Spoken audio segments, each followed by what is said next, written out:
ulama tuh nanya, ini kiasan Itu atau ini kiasan? beneran? Apakah mata satu itu adalah mata satu beneran, Itu Dajjal dia itu? maksudnya. Atau ini kiasan? Apakah ini orang atau institusi? Ataukah Iya. sebuah negara? Itu masih kiasan, debatable. Beritanya dari Rasulullah itu tidak debatable. Oke. Karena sudah dipastikan. Cuma mengartikan, Menafsirkannya ini menafsirkan gitu. itu debatable.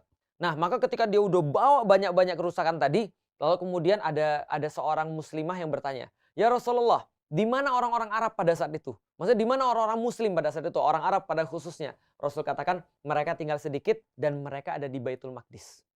Mereka ada di Palestina, Baitul Maqdis. Dan mereka diimami oleh seorang pemuda soleh. Oh, siapa pemuda soleh nih?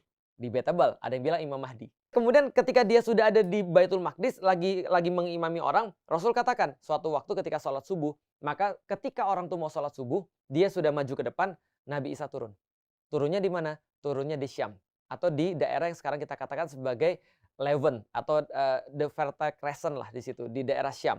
Levant itu ya sekarang gabungan beberapa negara. Nabi Muhammad dikasih informasi dan informasi itu dikasih ke kita. Nah, menariknya setelah itu Nabi Isa akan bilang. Nabi Isa maju ke depan, lalu kemudian pemuda soleh tadi bilang, "Silakan jadi imam sholat subuh."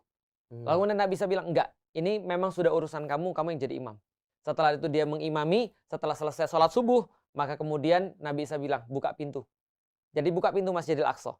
Ketika dibuka, di situ sudah ada Dajjal nunggu bersama 70.000 Yahudi Bani Isfahan, kata Rasulullah. Itu diceritakan. Balik lagi ya, kiasan atau enggak nanti bisa kita bahas ya. Lalu kemudian dia ngelihat Isa, Nabi Isa atau Yesus ngelihat Dajjal itu setengah badannya lumer. Seperti garam kena air, kata Rasulullah. Lalu kemudian dia dikejar sama Isa, lari, dan kemudian dia dibunuh oleh Yesus atau Isa di bab Lut, di pintu Lut di daerah Palestina. Jadi tempatnya udah di state. Nah, setelah itu selesai tuh, adegan terakhir itu selesai, maka terjadi kedamaian setelah Dajjal mati. Setelah terjadi kedamaian, maka orang-orang menikmati kedamaian itu selama beberapa masa, maka di situ ada angin dingin berhembus, maka setiap orang yang punya keimanan walaupun cuma sedikit sebiji atom saja, maka dia akan meninggal karena angin itu. Semua meninggal tuh. Yang nggak punya keimanan, Tetap hidup.